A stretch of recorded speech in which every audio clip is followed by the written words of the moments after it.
we're on the side yard, so before I can put the guts of the door in, I'm changing out these components from the window crank. So I've got my new parts. I just knocked out this copper ring sleeve, and I used, just FYI, I used a 3/8 socket. This one happened to fit just about perfectly right there, right in there, right? So I just gave it a few taps with this hammer. It came out. Do want to point out that the new set comes with this washer, and I don't know what the name of that is, but it's I guess it's made, you know, to create some space between this back part here, because this goes up that way. So we're gonna put it together, but I want to show you guys something interesting. I think it's interesting. Look down in there. You see, I think that's a piece of the old washer. So I'm gonna fish that out and clean that up, and then we'll install this. All right, we're all cleaned up in there. This is what came out. So just be mindful that you're, you know, prepping everything, cleaning everything up. We're gonna stack these items up like this, washer and sleeve, like that, and it's gonna come in, you know, from the back, because this little guy is what grabs into your window regulator right there. Okay, so I'm just gonna put the copper sleeve in first, or brass. I don't know if I guess brass or copper, crass, proper. I don't know. We're gonna tap this thing in from the other side. So I'll do that and be right back.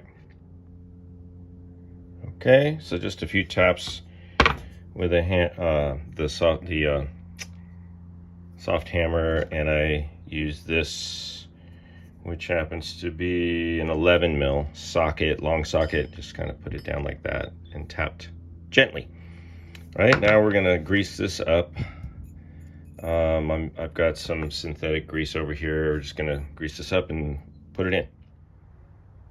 And that's what it looks like. Now it can fall out, so I'm just gonna leave it like this for now. Maybe I'll put a clip on the end or something to hold it, but this is still loose. I just wanted to put it all together so it's all in one piece. So maybe I'll bag it up or something, but that's done. And we're gonna do the other side. Okay, right one is done. By the way, you guys, if you have these and you don't know which is which, if you set them down so the lower two flanges are sitting on the table and you set them like that, the left one is going to be pointing to the left, the right one is going to be pointing to the right. Here's the part number for the rebuild kit: window regulator, crankshaft, washer, and bushing. All right. Before we put the main part of the window regulator and guides back in the door, let's take an inventory. And I believe this is everything I need. If not, let me know, or I will update in the description or in the comments. Let's start with the big stuff. So you're gonna need the main window regulator. This is a manual. And I changed the spring. I installed the spring myself. And oh, not on this side, sorry, this is the right side, so this is passenger side. It's in pretty good shape. It doesn't have as much wear as the driver's side. However, this roller, oh no, maybe that was on the other one. This roller, it's a little tight, so I'm just putting some DW40 in there. You could replace these, but I'm not gonna. They're riveted on, and I think it's fine. Once there's some pressure on there, I believe this jiggliness is irrelevant. As long as they kind of roll, you know, you're good to go. All right, so that's that. Moving on to the larger pieces, we've got two vertical guides. One goes in the front and one goes in the back. I think the one that goes towards the back has the bigger angle on it, I believe. Either way, we'll sort that out when we're going to install. And then we have the horizontal guide, which is the longest piece. We've got a short piece, which is similar to the longer piece. We've got 3 column rods with adjustable ends.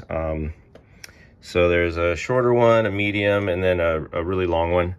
What I'm doing with these right now is I'm making sure that all of these threads are working. And I want to show you on this one, it looks like this got smashed somehow. And I was just taking this part out and put some oil on it because it's really tight. And this was all the way down in there. So when I get these things on the car and start installing them, you know, these should be adjustable pretty much by hand. You know, you should be able to just grab this and turn it. Right now, you need pliers to turn this thing. So I'm going to see if I can get this to move. Yeah, I mean, I don't know if you guys can see that, but I don't know what happened, but this is kind of mangled right here. And I feel like it got smashed and now it's super tight on the threads. Anyway, 3 of those. Make sure these all, you know, work.